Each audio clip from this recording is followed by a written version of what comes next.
Hi అండి, welcome to my channel Bhagyalakshmi పచ్చ. ఎలా ఉన్నారు? బాగున్నారా? నేను కూడా చాలా బాగున్నాను. వీడియో చూసేవాళ్ళు వీడియో కనుక మీకు నచ్చితే లైక్ చేయండి, హైప్ చేయండి. ఇంక ఇప్పుడే నిద్ర అయితే లేచి బయటకు వచ్చేసి గేట్లు అయితే ఓపెన్ చేశాను ముగ్గేద్దామని. నైట్ అయితే కసుపుడ్చాను, గచ్చు కడిగాను, ముగ్గు కూడా వేసాను. నైట్ వర్షం పడటం వల్ల ఇంక మొత్తం అయితే పోయింది. ఇంక ఇప్పుడు కూడా లైట్గా వర్షం పడతానే ఉంది. ఇదిగో చూడండి, కనిపిస్తుంది కదా, ఒక్కొక్క చుక్క పడతానే ఉంది. ఇప్పుడు వేస్తే ముగ్గు ఉండిద్దా ఉండదా అనేది కూడా తెలియట్లేదు. కాకపోతే ఇంక ఇంటి ముందు ముగ్గు లేకపోతే బాగుండదు కదా, ఉంటే ఉంది లేకపోతే లేదులే అని చెప్పేసి ముగ్గు అయితే వేస్తున్నాను. అదే పెద్ద వర్షం అనుకోండి, ఇంకా ముగ్గు వేయం ఏమీ లేదు. చిన్న వర్షమే కదా, ఒక్కోటే కదా పడుతుంది అని చెప్పేసి ఇంక వేస్తున్నాను. ఆ ముగ్గు కూడా చాలా సింపుల్గా, చాలా చిన్న ముగ్గు అయితే వేస్తున్నాను. ఎప్పుడు మనం వేసుకునే ముగ్గేను. ఎక్కువ శాతం అందరూ ఈ ముగ్గులే వేస్తారు. ఫస్ట్ టైం ముగ్గులు నేర్చుకునే వాళ్ళు కూడా ఈ ముగ్గే నేర్చుకుంటారు. మెలికల ముగ్గులో నేర్చుకోకుండా నాకు వచ్చే ముగ్గు అంటే ఈ ముగ్గు ఒక్కటేను. అంటే చూడకుండా వేసే ముగ్గుల్లో ఇంకా వర్షం పడుతుందని చెప్పేసి ఇంక ఇదిగోండి చీపుర్లు అవన్నీ అయితే ఇంకా మెట్ల కింద అయితే వేసాను. నైట్ అయితేనేమో ఇంకా గొంతులోనే ఉన్నాయి. కాకపోతే అంతగా ఏం తడవలేదు. అటువైపు గొంతులో పెద్దగా వర్షం రాలేదట్టుంది, మరి ఎందుకనో పెద్దగా అయితే తడవలేదు. ఇంక ఇప్పుడు తడుస్తే ఏమో అని చెప్పేసి మెట్ల కింద అయితే వేసాను. ఇటువైపునైతే ఇంకా బట్టలు అయితే కొన్ని ఉన్నాయి, అన్నీ పాతవేను. ఈ పాతవన్నీ తీసి పడేద్దామంటేనేమో ఎప్పుడన్నా మనకు వాడుకోవడానికి అవసరమైతే ఏమో అనిపించింది. వీటిని ఎక్కడ పెట్టాలో అర్థం కాదు. ఇంక ఇలా తీగల మీద అట్లా పడేస్తూ ఉంటాను. ఒక్కోసారి సంచిలో పెట్టి ఉంచుతాను, ఒక్కోసారి ఆ సంచి కూడా నిండిపోయిద్ది. ఇంకా చీపుర్లు అన్నీ తీసి అయితే లోపల పెట్టాను. వర్షం పడుతుంది కదా, మరి కరెంట్ ఉండిద్దో పోయిద్దోలే అని చెప్పేసి ఫస్ట్ మోటార్ వేసి అయితే గాబులకి నీళ్ళు పడుతున్నాను. గాబుల నిండా నీళ్ళు ఉండయి అనుకోండి, మనకు పని అనేది చేసుకోవడానికి తేలిగ్గా ఉంటుంది కదా. నీళ్ళు లేకపోతే మాత్రం ఇంకా నిమిషం కూడా జరగదు. పని అనేది చాలా కష్టంగా అనిపించింది. అంట్లు ఆగిపోతాయి, బట్టలు ఆగిపోతాయి. ఈ రెండు పనులు ఆగిపోయినాయి అనుకోండి, ఎంత పని చేసినా కానీ పని అయినట్టు ఉండదు. ఇంకా నవీన్ స్కూల్కి వెళ్ళాలని చెప్పేసి బియ్యం అయితే కడుగుతున్నాను. గాబు నిండా ఇప్పుడే కదా నీళ్లు పట్టింది, ఇంకా ఆ నీళ్ళతో అయితే కడుగుతున్నాను. ఈ స్టీల్ కింద అయితే అన్నం వండుకోవడానికి బాగా ఉపయోగపడుతుంది. బాగా మందంగా ఉంది. ఇదైతే గిఫ్ట్గా ఇచ్చారు. ఈ మధ్య గిఫ్ట్గా ఎక్కువ శాతం స్టీల్ ఇస్తున్నారు. స్టీల్ బాగా మందంగా ఉండే ఇస్తున్నారు. అవి అయితే మాడవు. మనకి మామూలుగా మనం ఇంట్లో వాడుకుంటున్నాం కదా స్టీల్ గిన్నెలు, అవి అయితే పలచగా ఉంటాయి కదా. మనం అన్నం వండినా సరే, ఏదైనా పప్పు తిరగమాత కానీ ఏదైనా కూర తిరగమాత వేసుకోవాలన్నా సరే పొయ్యి మీద పెట్టి పెట్టకదలిగే మాడిపోతాయి. ఇవి అలా కాదు, బాగా మందంగా బాగున్నాయి. ఇన్ని అయితే పెద్దవాళ్ళకైనా ఇద్దరు మనుషులకైతే అన్నం వండుకోవచ్చు. పొయ్యిలు అయితే ఒక్కటే పని చేస్తున్నాయి, రెండోది అయితే పని చేయట్లేదు. ఇంకో పొయ్యి మీద అన్నం పెట్టాను కదా, ఇంక ఇప్పుడైతే ఏం వండటానికి కూడా కుదరదు. అందుకని చెప్పేసి ఇంక ఇదిగోండి బట్టలు అయితే చాలా ఉన్నాయి. అరమార నిండా చూడండి అసలుకి ఎన్ని బట్టలు ఉన్నాయో. ఇలా అరమార నిండా బట్టలు ఉంటాయి, చూడటానికి బాగుండదు. మళ్ళీ బట్టలు పెట్టుకోవాలన్నా అసలు అంతా ఇరుకిరుగ్గా అనిపించిద్ది. అందుకని చెప్పేసి ఇంకా నవీని అయితే పనికిరానివి ఉన్నాయి, చాలా బట్టలు అయితే ఉన్నాయి. నైట్ డ్రెస్సులు వాడి చినిగిపోయినాయి. చినిగిపోతే కొత్తవి కూడా తీసుకొచ్చాను, కానీ ఇంకా వాటిని అలాగనే ఉంచాను. ఎందుకంటే ఇప్పుడు ఆడుకోవడానికి అది పోతూ ఉంటారు, మట్టి పూసుకుంటారు, ఒక్కోసారి వర్షంలో తడిసి వస్తుంటారు. అలాంటప్పుడు మార్చుకోవడానికి ఉంటాయిలే అని చెప్పేసి ఇంక ఉంచాను. స్కూల్ డ్రెస్సులు కూడా పాతవి అయిపోయినాయి, ఇంకా కొత్త డ్రెస్సులు తీసుకొచ్చాము. ఇంకా అవి కూడా తీసేస్తున్నాను. అంటే ఎప్పుడన్నా తడిసి వచ్చినా సరే, ఏదైనా వర్షం పడి బట్టలు ఆరినప్పుడు అలాంటప్పుడు ఉపయోగపడతాయి. అందుకని చెప్పేసి ఇంకా అరమారలోనే ఉంచాను. కాకపోతే ఇంక ఇప్పుడు మళ్ళీ బట్టలు పెట్టుకోవడానికి ఇరుగ్గా ఇబ్బందిగా అనిపిస్తుంది. అందుకని చెప్పేసి ఇంక తీసేసి ఒక సంచిలో అన్న పెడదామని చెప్పేసి ప్రస్తుతానికైతే తీస్తున్నాను. ఒక సంచిలో అయితే బట్టలు అయితే ఉన్నాయి, అరమారలు కూడా ఖాళీ లేవు. ఇంకా తీసేసి పడేయటమో ఏదో ఒకటి అయితే చేయాలి. ఇంక ఎలాగో చినిగిపోయిన బట్టలే కదా, చినిగిపోయిన పిల్లలేం వేసుకుంటారు, ఇంకా తీసి పడేస్తాను. 1-2 టీషర్ట్లు అయితే ఉంచుతాను. మనం ఏమన్నా ఫ్రిడ్జ్ కానీ టీవీలు కానీ గ్యాస్ పొయ్యి కానీ అవి తుడుచుకోవడానికి అయితే ఉపయోగపడతాయి. బాగుంటాయి టీషర్ట్లు అయితే, మందంగా మెత్తటి క్లాత్ కదా, బాగుంటాయి. తడి అయితే బాగా పీలుస్తాయి. 2 టీషర్ట్లు అలా ఉంచుకొని ఇంకా కథమయ్యన్నీ అయితే పడేస్తాను. వీటిలో కూడా ఉన్నాయి కొన్ని కొన్ని పనికిరానివి. కాకపోతే ఇంకా నవీనైతే ఇష్టంగా ఉంచుకుంటాడు. ఇంకా ఆర్సీబీ షర్ట్ అయితే ఒకటి ఉంది, ఇంకొక షర్ట్ అయితే ఉన్నాయి. ఇవైతే పిల్లలు ఎప్పుడన్నా సరదాగా వేసుకోవడానికి ఉంటాయి. ఇంకా అందుకని ఇవైతే పడేయకుండా మాత్రం ఇంకా దాచిపెట్టి అయితే ఉంచుతున్నాను. అసలు బట్టలు అనేవి ఎక్కువగా ఉంటే మనకు అర్థం కాదు కదా. బట్టలు అనేవి అరమారలో కొంచెం తక్కువగా ఉంటేనే బాగుంటుంది. ప్రత్యేకంగా సర్దుడు అనేది మొదలు పెట్టకుండా ఎప్పుడు ఖాళీగా ఉన్నప్పుడు, ఎప్పుడు మనకు వీలుగా ఉన్నప్పుడు ఇంకా అవసరం లేవు పనికిరావు బట్టలు అనేవి తీసేయటం అయితే మంచిది. ఎక్కువ శాతం పిల్లలకే ఇలా ఉండేది, మనకైతే మాత్రం అంత ఎక్కువ ఉండవు, తక్కువగానే ఉంటాయి. ఇప్పటికైతే నవీనే అయితే తీసేసాను. పెరిగే పిల్లలు కదా, వాళ్ళ బట్టలు ఇంకా అలా పొట్టి అయిపోతూ ఉంటాయి. ఒక్కోసారి చిన్నగా బట్టలు బాగానే ఉంటాయి, పొట్టి అవ్వటం వల్ల వాటిని మనం తీసేయాల్సి వచ్చింది. మనకేమో తీసేయడానికి ప్రాణం ఒప్పదు. ఎవరికన్నా ఇస్తే తీసుకుంటారో లేదో అనుకుంటాము.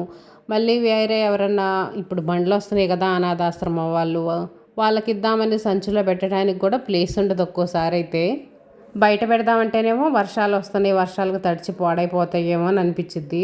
పనికిరాని బట్టలు పడేసుకోవడమే మంచిదిలే, ఇంట్లో ఉండకాంచి అడ్డం మనకు పని అనేది అస్సలకు అర్థం కాదు. ఇంకా టిఫిన్ అయితే చేయలేదు కదా నవీన్ కోసం ఇంకా టిఫిన్ అయితే చేస్తున్నాను. టిఫిన్కి లంచ్ బాక్స్ కలిపి ఒకటే చేస్తున్నాను, ఎగ్ ఫ్రైడ్ రైస్ అయితే చేస్తున్నాను. ఇంక ఇదైతే మాత్రం పిల్లలు ఇష్టంగానే తింటారు కదా, ఇంక ఏ ఇబ్బంది అయితే ఉండదు. ఫస్ట్ అయితే నవీన్కి వాళ్ళ నాన్నకైతే చేస్తాను. ఈయనేమో కరువు పనికి పోవాలి, నవీనేమో స్కూల్కి వెళ్ళాలి కదా. ఇంకా మా అమ్మాయికి నాకైతేనేమో తర్వాత చేస్తాను, ఎందుకంటే మా అమ్మాయి కొంచెం లేటుగా నిద్ర లేచిద్ది. ఇంక ఇంటి దగ్గరే ఉంటున్నారు కదా, హాస్టల్లో ఉన్నప్పుడు సరిగ్గా నిద్ర ఉండదు కదా, అందుకని చెప్పేసి కొంచెం లేటుగా నిద్ర లేచిద్ది. ఈ లోపేమో నేను ఇంటి పనులన్నీ చేసుకుంటాను, అంట్లు కడగటం, కసువులు ఊడటం, ఈ పనులు అయితే చేసుకుంటాను. ఇంక ఇద్దరం ఒకేసారి టిఫిన్ చేసుకొని అయితే తింటాము. ఫస్ట్ అయితే మాత్రం వీళ్ళిద్దరికైతే చేస్తున్నాను. ఒక్క పొయ్యితోనే అన్ని తిప్పలు పడాల్సి వస్తుంది, ఒకదాని తర్వాత ఒకటైతే పనులు చేయాల్సి వస్తుంది. అదే 2 పొయ్యిలు ఉన్నాయి అనుకోండి, ఒక దాని మీద అన్నం వండినా సరే, ఒక దాని మీద టిఫిన్ చేయటం, పాలు కాగబెట్టడం, ఇలా అయితే చేసుకోవచ్చు. ఇప్పుడైతే అందరూ 2 పొయ్యిలు కూడా కాదు, 4 పొయ్యిలు 3 పొయ్యిలు అలా అయితే వాడుకుంటున్నారు, పనులు అనేవి త్వరగా అయిపోతాయని. ఇప్పుడు వంట చేయటం కూడా ఎక్కువైపోయిందండి. ఇదివరకు అన్నం కూర చేస్తే సరిపోయేది, ఇప్పుడు అలా కాదు కదా. అన్నాలు, కూరలు, టిఫిన్లు, కూరలు కూడా ఎవరికి ఇష్టమైన కూర వాళ్ళకైతే చేయాలి. ఇదివరకు అనుకోండి, ఏదో ఒక కూర చేసి పడేస్తే ఇంట్లో వాళ్ళందరూ తినేవాళ్ళు. కొంచెం ఎక్కువ కూర చేసి ఒక పచ్చడి చేస్తే, ఇప్పుడు అలా కాదు. మనం పెద్దవాళ్ళు తినే కూర పిల్లలు తినరు, పిల్లలు తినే కూర పెద్దవాళ్ళు తినరు. అయ్యో తినరు వాళ్ళు, వాళ్ళకి ఇష్టం లేదేమో, తినకుండా అలాగనే ఉండిపోతారేమోనని భయం చొప్పున మనం ఏం చేస్తాం, ఎవరికి నచ్చింది వాళ్ళకు వండి పెడతాము. సగం మనమే నేర్పుతున్నాం అనుకోండి. ఇదివరకు రోజుల్లో మనం అన్నం తినలేదనుకోండి, మన అమ్మ వాళ్ళు మనకు నచ్చిన కూర చేసి పెట్టేవాళ్ళ.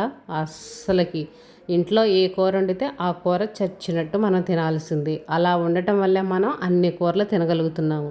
ఇప్పుడేమో మనం పిల్లలు ఏం తింటారులే, వాళ్ళకి ఆ కూర ఇష్టం లేదు, సరిగ్గా అన్నం తినరేమోనని ముందు టెన్షన్, భయం మనకి. వాళ్ళకి నచ్చింది టయానికి వండి పెడతా ఉంటాము. అందువల్లే వంట పని అనేది చాలా ఎక్కువైపోతుంది. వంట పని ఎక్కువైపోతుంది, ఇంకా వంట వండిన తర్వాత గిన్నెలు ఉంటాయి కదా, అవి క్లీన్ చేసుకోవడం కూడా బాగా ఎక్కువైపోతుంది. ఇప్పుడు పనులే ఏం కష్టంలే, ఏమన్నా మసి అంట్లు కడగటాలా, పుల్లల పొయ్యి మీద వంట చేయటాలా, గ్యాస్ పొయ్యిలే కదా, అన్నీ షింకే, అన్ని అవకాశాలు ఉన్నాయి అంటారు. కానీ అవకాశాలు ఉన్నా కూడా పనులు పెరుగుతూనే ఉన్నాయి. ఒక వస్తువు అనేది మన ఇంట్లోకి వచ్చిందంటే మాత్రం దాన్ని క్లీన్ చేసుకోవటం, మెయింటైన్ చేయటం మాత్రం అది కూడా ఒక పెద్ద పని అనుకోండి.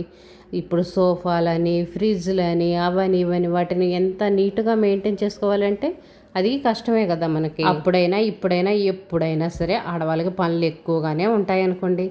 ఇంకా టిఫిన్ అయితేనేమో మా అమ్మాయికి నాకు రాగి రొట్టెలు అయితే చేస్తున్నాను. అంతకుముందు చూపించాను కదా ఒక షార్ట్ వీడియోలో ఎలా చేసుకోవాలనేది. ఇంకా రాగి పిండితో అయితే ఈ రోటీస్ చేస్తున్నాను. ఏమి ఉండదండి, రాగి పిండిలో కొంచెం గోధుమ పిండి కలుపుకొని ఉల్లిపాయలు, పచ్చిమిర్చి, కరివేపాకు, జీలకర్ర, ఇంకా మన ఇష్టం, కొంచెం పచ్చిపప్పు అయినా శనగపప్పు ఉంటాయి కదా, అవి నానబెట్టుకొని వేసుకోవటం. శనగపప్పు కాదు, పెసరపప్పు, ఇవి నానబెట్టుకొని వేసుకొని అయినా చేసుకోవచ్చు. చాలా బాగుంటాయి వేడివేడిగా తింటే. అంటే గ్యాస్ అనేది సిమ్లో పెట్టుకొని మూత పెట్టుకొని కాల్చుకున్నాం అనుకోండి, లోపల అనేది పచ్చి లేకుండా ఉంటాయి.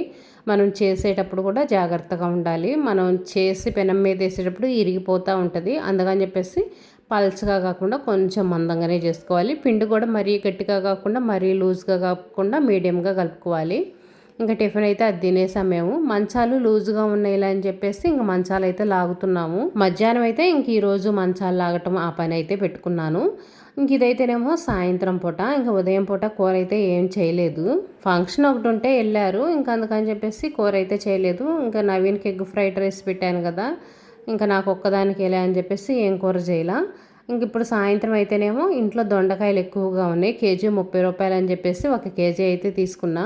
ఒక హాఫ్ కేజీకి పెచ్చి అయితేనేమో ఫ్రై లాగా చేశాను ఒకరోజు. ఇంకా కొన్ని దొండకాయలు అయితే ఉంచాను పచ్చడి చేద్దామని చెప్పేసి. మేము దొండకాయ టమాటా కూర అయినా వండుకొని తింటాం, బాగుంటుంది. ఇంక ఇప్పుడు పచ్చడి అయితే చేస్తున్నాను. ఈ బాండీ బాగుంది కదా, అందరూ నా బాండీ చూసి దడుచుకునేవాళ్ళు. చిన్న బాండీ నల్లగా ఉంటుంది, దానికి అసలు కాడలు కూడా పోయినాయి. ఇంకా ఈరోజైతే ఈ బాండీ గిఫ్ట్గా ఇచ్చారు. ఫంక్షన్కి వెళ్ళామని చెప్పాను కదా, ఆ ఫంక్షన్ వాళ్ళైతే ఇచ్చారు. ఇప్పుడు ఎక్కువగా స్టీల్ ఇస్తున్నారని చెప్పాను కదా, ప్రతి ఒక్కళ్ళు బాగా మందంగా ఉండే స్టీల్ అయితే ఇస్తున్నారు. అంటే ఎవరు తాహతను బట్టలండి, కొంచెం లేని వాళ్ళైతే ఏమి ఇస్తారు ఇంత కాస్ట్లీ. ఒక్కొక్కటి 1000 రూపాయలు 1200 అలా ఉంటాయి కదా. ప్రతి ఒక్క మనిషికి ఇంత కాస్ట్లీ గిఫ్ట్ ఇవ్వాలంటే తక్కువ, కొంచెం తక్కువలో ఉన్న వాళ్ళు ఇవ్వాలంటే ఏమి ఇస్తారు, ఇవ్వలేరు కదా. ఎవరు తాహతను బట్టి వాళ్ళు ఇస్తారనుకోండి. ఇంక ఇదైతే బాండీ అయితే నాకు బాగా ఉపయోగపడుతుంది, బాగా పనిచేస్తుంది. ఇంకా మన వాళ్ళు కూడా బాండీ బాగలేదక్క మార్చు అంటున్నారు కదా. ఇంకా నాకు కూడా మార్చే పని లేకుండా గిఫ్ట్కి అయితే బాండీ వచ్చేసింది. ఒక గిఫ్ట్ అయితేనేమో నవీన్కి రోజు అన్నం అయితే వండుతున్నాను. ఇద్దరు మనుషులకు అన్నం వండుకోవడానికి బాగుంటుంది. ఇంక ఈ బాండీ అయితేనేమో కొంచెం కొంచెం 1/2 kg ఫ్రైలు అవి చేసుకోవడానికి అయితే చాలా బాగుంటుంది. దొండకాయలు పచ్చిమిర్చి కూడా బాగా మగ్గిపోయినాయి. ఇంకా కొంచెం చింతపండు వేసి మూత పెట్టి కాసేపు మగ్గనిస్తే సరిపోయిద్ది. ఇంకా చల్లారిన తర్వాత మిక్సీ పట్టుకోవాలి. నార్మల్గా స్టీల్ బాండీలో చేయటం అయితే నాకు ఇష్టం ఉండదు. ఎందుకంటే మనం కొంచెం ఒక్క నిమిషం లేట్ అయినా సరే అడుగు అనేది మాడిపోతా నల్లగా అయిపోయి కూర మొత్తం పాడైపోయిద్ది. అందుకని చెప్పేసి నేను స్టీల్ బాండీ ఎక్కువ వాడను. నార్మల్ బాండీలు, తెల్ల బాండీలు అవి పాతవి అయిపోయినా సరే వాడుతూ ఉంటాను.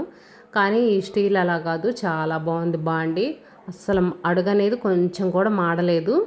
ఇంక ఇదిగోండి చల్లారిన తర్వాత పచ్చడి అయితే మిక్సీకి వేసాను. ఇందులో ఎల్లిపాయలు, జీలకర్ర, కరివేపాకు అయితే వేసాను. ఇంకా వేడి వేడి అన్నంలో పచ్చడి వేసుకొని నెయ్యి వేసుకొని ఆమ్లెట్ కానీ లేదా వడియాలు కానీ అప్పడాలు కానీ వేసుకొని తింటే చాలా బాగుంటుంది. ఇంక ఇదేనండి ఈరోజు వీడియో.